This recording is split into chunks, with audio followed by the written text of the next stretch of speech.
Hi everybody, thank you for coming here today. Basically, if you were just sitting here watching the game before we shut it off, we started a new club, Fishbowl Stand-Up Club, and this is our first official comedy mic ever, so that's pretty epic. Thank you for coming. So, a little about us. We're a new org made by students who just really love to do stand-up, and somehow I ended up the president of it.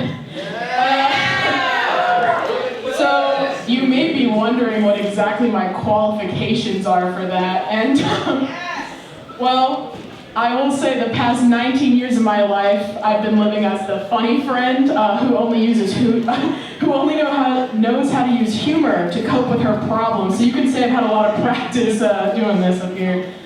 But even with all the practice, people tend to doubt me a little bit, and I've been trying to crack the code for that one because I've been wondering why no one takes me seriously. And I think I've cracked the code. I think it's because I'm a woman. And as we all know, when you're a woman, you're absolutely just not funny at all. But in all seriousness, I've been a woman for 19 years now, even though people assume I'm not because they take the way I dress and my buzz cut at face value. And it's caused me a significant amount of problems, I would say, in the past, but not really the way you would think it is. See, ever since I was a young girl, I've had an irrational fear of somehow just becoming pregnant. I've been thinking about it a lot lately just because I'm kind of at the age where people are asking if I'm gonna pop one out. And the answer is definitely no, but I'm always afraid it's just gonna happen.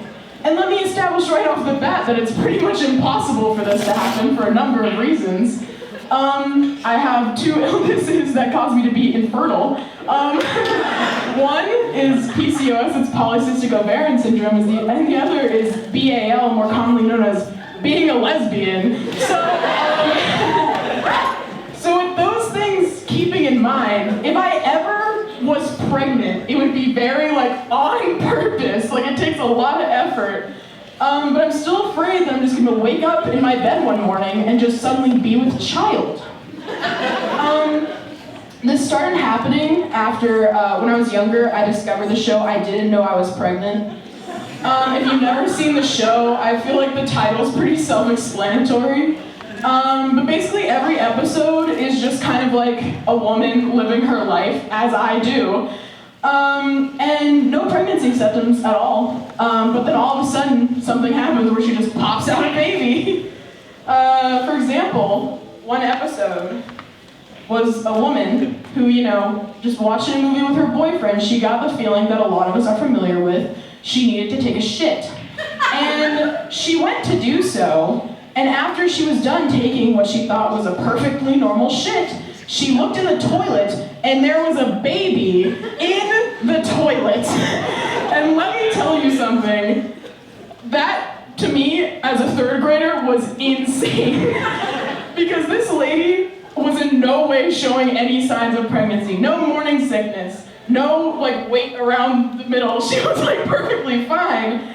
And you could see, as a young child who had a lot of just stomach issues, went to the bathroom a lot, you could see why I could be a little bit concerned about that. And the problem was, because I found this show before my parents gave me any sort of talk, that was my talk. That's just what became cemented in my brain. And I would just be sitting there in my third grade classroom, and I would be like, what if a baby were just to appear on my desk right now when I'm learning basic multiplication? How am I going to deal with that? And the funny thing is, I think I was more ready to step up to the plane of parenthood at third grade than I am as a whole 19-year-old adult. I blame this mostly on the fact that I'm a child of divorce, and that my parents raised me to pretty self-sufficient. In third grade, I was like, okay, if a baby were to appear, would I be able to financially support it? Would I be able to care for it? Turn it into a good person? Now, I'm a whole 19-year-old adult, and whenever anybody brings up the idea of kids, I'm like, please shut the fuck up. I don't want to hear about it. And again, this state of mind is how, it's kind of because how my parents raised me. I'm always afraid to joke about my parents, mostly because I don't want them to know that they raised a person who isn't capable of being a person. I feel like that's a lot of weight to put on their shoulders. Because when they raised me, since they're from very different backgrounds, my mom being Mexican Catholic and my dad being European Jewish, they did this whole open-minded parenting thing that only got worse after they divorced. Like, they didn't make me go to church, and they didn't make me go to synagogue. We just kind of did major holidays at home. And they didn't really fill me in on the nuances of both of their cultural identities. So basically their thought process was like, oh, you know, when she's old enough, she can just learn about it and, you know, find which one she most identifies with and just, you know, be that, I guess.